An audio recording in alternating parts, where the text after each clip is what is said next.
नमस्ते प्रणाम। मेरे यूट्यूब चैनल पे आप लोग का स्वागत है। और देखिए, मैं एक बहुत दर्द भरी कजरी गीत सुना रही हूँ। धान रोपनी गीत है कि देखिए, भाई मतलब साला मार डाला अपने बहनोई को, कि बहन को अपने पास रखेंगे, खटाएंगे।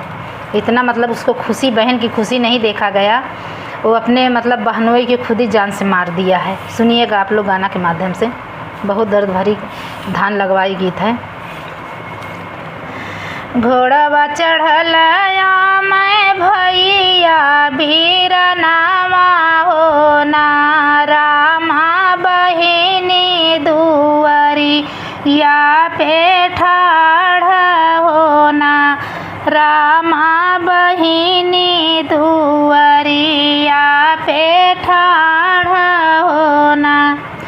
घोड़वा चढ़ल मैं भैया बीरनामा हो ना, रामा बहिनी दुआरिया पे ठाढ़ हो ना, रामा बहिनी दुआरिया पे ठाढ़ हो ना।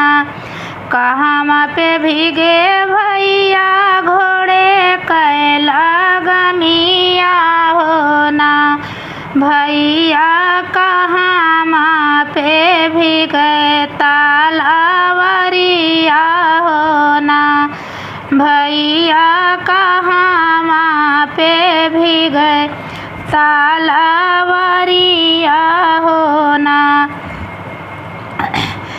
एतनी बचन जब सुनाल बीरनामा हो ना, रामायण तड़पी बोलिया बोलै हो ना, रामायण तड़पी बोलिया बोलै हो ना। के करे ही रजवा के मारला बीरनामा हो ना, बीरन के कारा मांगिया उजड़ला हो ना, बीरन के कारा से धूरा धोवाइल हो ना।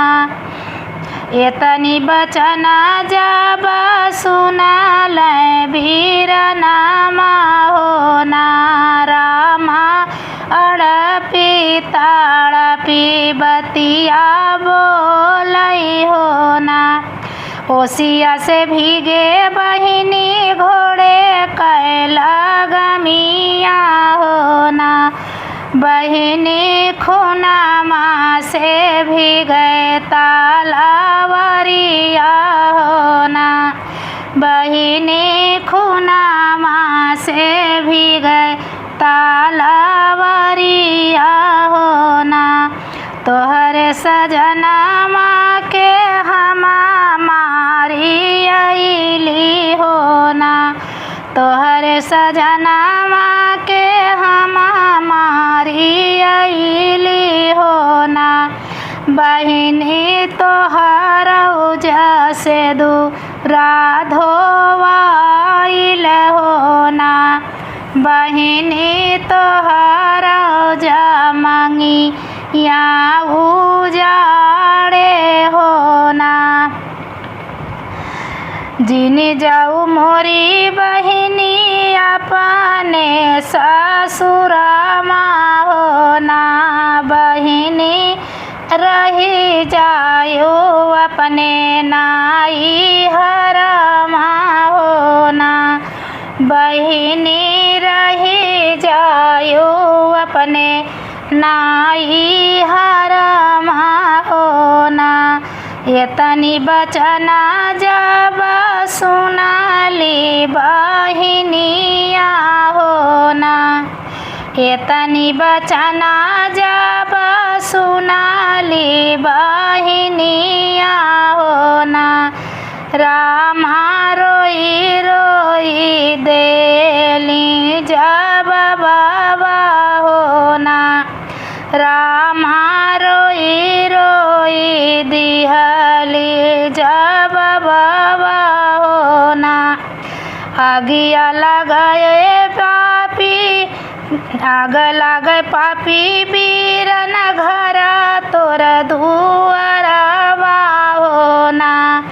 आगिया लगाए पापी घर तोर दुआरवा होना। पापी बजर पर तोरा ही देसावा होना। बीरना बजर पर तोहार देसवा होना। तोहर ही देसवा भैया हम नाही रहबै होना। भैया चला जाबै अपने ससुरमा होना। भैया चली जाबै अपने ससुरमा होना। तोहर ही धना भैया सवतीन कही बोला मई होना। तोहरी रनियमा भैया सवतीन कही बोला मई होना।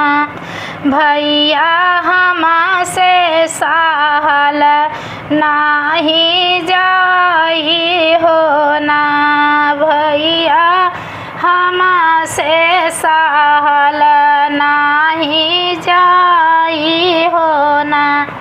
ससुर के बतिया भैया सही सुनी ले बई होना। भैया नैहर के बतिया ना सहाई होना। भैया नैहर के बतिया ना सहाई होना। सस ननद के बतिया भैया सही सुनी ले बई होना। भैया भौजी के बतिया ना सहाई होना। देवर के अपने मैं लड़िका खेलई बई होना। भैया देवर के अपने मैं लड़िका खेलई बई होना। अरे ले भैया अपन दिनावा बीताई होना। बीरन ले भैया अपन दिनावा बीताई होना। नैहर के देसा भैया कबाहू नाई बई होना। नैहर के देसे भैया कबाहू नाई बई होना। भैया ससुर के घर अपन खास होना। भैया ससुर के घर अपन खास होना। नैहर कई के मजूरिया भैया जिंदगी बीताई बई होना। कई के मजूरिया भैया जिंदगी बीताई बई होना। भैया कबहू ना झाँकब तोर दुआरिया होना। भैया कबहू ना झाँकब तोरे दुआरिया होना।